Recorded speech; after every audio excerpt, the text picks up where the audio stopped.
Ei, bem-vinda, bem-vindo ao Oncotô, um podcast para falar sobre os bastidores do pós-câncer. Sou Fabiane Sambati, uma ex-paciente oncológica de câncer de mama e estou aqui para falar um pouquinho do que vem acontecendo comigo após a alta oncológica. Quero contar tudo que quase ninguém sabe e nós sequer imaginamos que possa acontecer quando se termina um tratamento de câncer. Espero que ao se identificar com alguma situação, perceba que não está só nessa jornada, viu? Também aos familiares, amigos e profissionais da saúde que tenham contato com algum paciente oncológico ou ex-paciente, que sirva como informação e conscientização. Fique comigo, vou abordar os assuntos de uma forma mais leve para ficarmos um pouco mais à vontade. Episódio 02 Espiritualidade.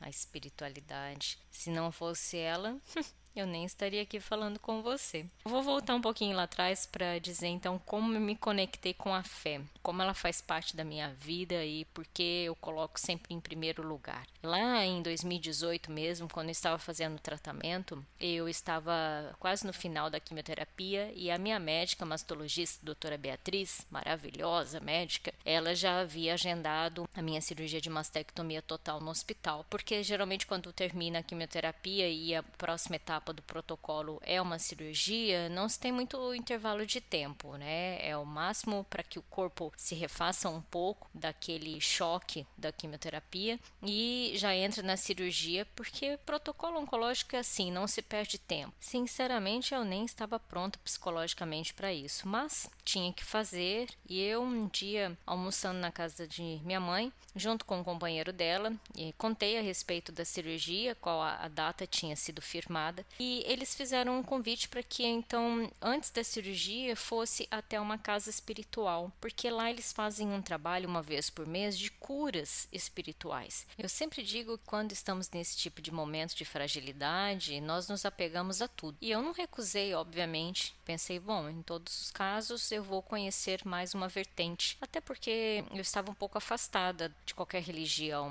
Nasci e cresci dentro da igreja católica, tenho uma tia que foi catequista durante anos, então eu fui batizada, fiz primeira comunhão, crisma, tudo dentro da igreja católica. Mas com o passar do tempo eu me perdi um pouco. Até o final da quimioterapia, eu estava bem desconectada de tudo. Eu não tinha uma religião específica. E eu aceitei ir nessa casa porque eu sempre acho que é válido qualquer tipo de conhecimento. Quando eu cheguei lá nessa casa, ela é em Londrina, no Paraná, que é a minha terra natal, eu fiquei completamente encantada, já logo que eu coloquei o pé para dentro. Bem diferente de uma igreja católica para quem está acostumado, mas eu percebi uma atmosfera bem diferente e isso me envolveu de uma maneira, mesmo letárgica do jeito que eu ainda estava. Eu tinha terminado a quimioterapia, fazia 4 dias, e para quem já fez quimioterapia sabe que normalmente o efeito dela, justamente nesse período, passado 2, 3 dias, do terceiro dia em diante, ela começa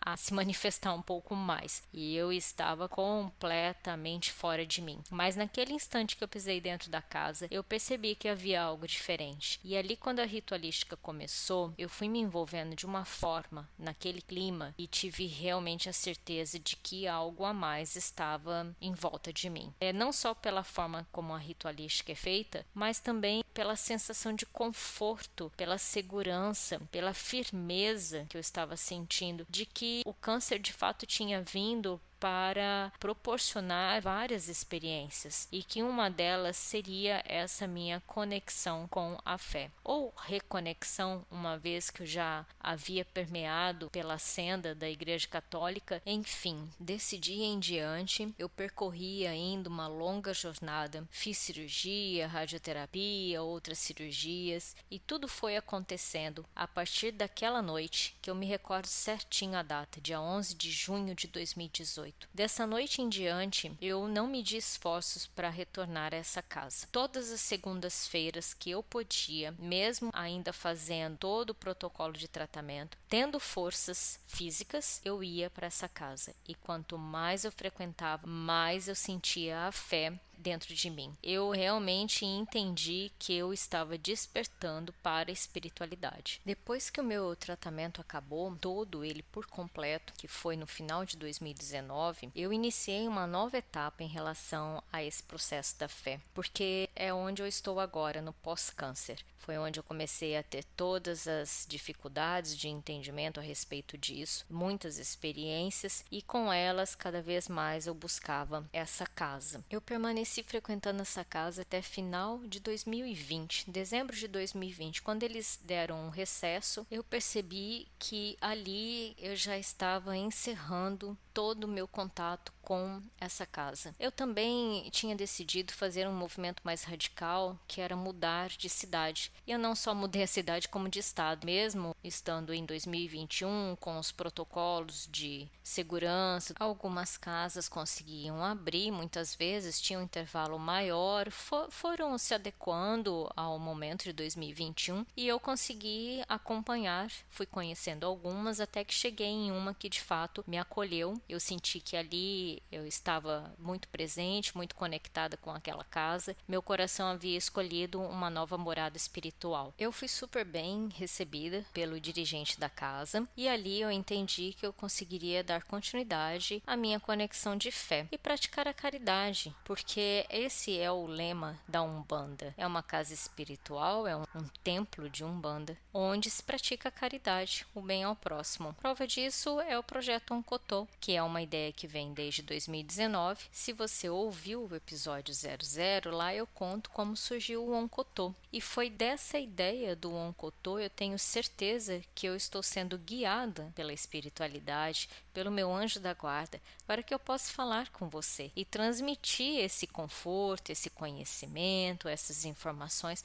a todos que desejarem me ouvir, desejarem ter um pouco de companhia, seja por alguns minutos apenas. Hoje eu me vejo conectada à espiritualidade de várias formas, não especificamente uma única religião, porque vindo da Igreja Católica, obviamente que eu ainda tenho muito a vivência disso. Frequento sempre o Convento da Penha, que é um lugar lindíssimo em Vila Velha, um dos principais pontos turísticos, que contempla uma conexão muito forte. Os franciscanos, eles celebram as missas diariamente num lugar muito lindo, de uma contemplação à natureza assim profunda, tanto que fica no alto de um morro, toda uma exuberância de matas em meio a uma natureza muito riquíssima. Quando eles começam a celebrar a missa, para mim é muito importante. Então eu digo que eu tenho sim uma base dentro da Igreja Católica e faço o desenvolvimento da minha fé também dentro de um templo de Umbanda. Isso tudo se mistura e vai se completando. Cada um encontra a sua fé de uma forma. Eu tenho amigas que são da Igreja Católica, outras da Evangélica, outras da Umbanda. Temos pessoas que se apegam às outras formas de conexão, que não necessariamente frequentando algum lugar. Então tudo é válido, porque nesse momento que nós estamos da nossa transição planetária, como é conhecida, estamos sujeitos a muitas adversidades, muitos acontecimentos. Prova disso é a pandemia, que mexeu bruscamente com a vida de tantas pessoas, mexeu completamente com o nosso emocional, com o nosso físico, e estamos aí sentindo todos os reflexos. E isso se encerre no dia que for,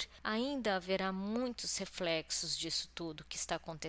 Então nós precisamos acreditar que tem algo maior regendo, algo maior nos dando suporte, porque não há psicológico que aguente sem ter fé. Outra coisa que eu penso muito é sobre a questão das energias, as vibrações. Assim como rege o lema do câncer, viver um dia de cada vez, esse um dia é muito difícil. Muitas vezes acontece tantas oscilações de energia que ao final dele estamos exaustos e é necessário reciclar essa energia, porque isso interfere muito na nossa psicosfera. Tudo que emanamos é o que atraímos, só que muitas vezes não conseguimos sustentar aquela good vibe o tempo todo. É complicado. Temos as nossas angústias, picos de tristezas, dúvidas, de incertezas, de medo. E isso tudo, para ser trabalhado, é muito delicado. Exige força, exige firmeza de cabeça, a sintonia com a espiritualidade, para que eles possam nos prestar o suporte e nos ajudar a mantermos firmes. Também, consequentemente, isso vibre uma energia positiva e atraia coisas boas para a nossa vida. Eu sei que é difícil manter isso o tempo todo, mas a fé nos ajuda nesse tipo de conexão. Depois de tantas experiências que já passei antes do meu diagnóstico e sobretudo a partir dele, eu sempre agradeço muito pela oportunidade de permanecer aqui. E seria muito negligente da minha parte não abraçar essa oportunidade e transformá-la em mais puro processo evolutivo. Se você ainda não encontrou essa sua conexão, não desista. Persista em buscar a sua fé. A partir do momento que estamos abertos a isso, toda a espiritualidade vai trabalhar e vai conseguir chegar até você. O mais importante é que você entenda que não está sozinho, nunca, desde a sua criação. Se concentre em fazer de cada dia o seu melhor dia. Isso já é mais do que suficiente para você conseguir emanar toda uma vibração positiva e ver o mundo de uma forma um pouco mais colorida, a vida de uma maneira um pouco mais leve. É mais ou menos assim que funciona. Eu sei que é difícil, nosso coração sempre fala mais do que a razão. Mas se conseguirmos, na medida do possível, um dia de cada vez, tentarmos encontrar um equilíbrio, as coisas vão acontecendo e você vai conseguindo alcançar tudo aquilo que deseja e conseguir ter uma vida mais tranquila. Antes de encerrar esse episódio, eu quero agradecer as 2 casas que me acolheram. A primeira, quando eu estava em tratamento ainda, que é em Londrina, onde eles perceberam toda a minha fragilidade na época, que sempre me trataram com muito respeito, educação. Tenho uma profunda gratidão por essa casa e um carinho imenso. E a segunda casa, que também me receberam de braços abertos, eu praticamente uma forasteira, vindo de outro lugar, e no entanto eles me acolheram, sem preconceito algum, e fazem um trabalho lindíssimo também, com muito carinho e muito amor. Esse é o meu mundo canceronês e eu espero que você tenha gostado da minha companhia. Se você quiser saber mais sobre este universo ou só trocar ideias comigo, acesse @uncotopodcast. Fique bem e até uma próxima!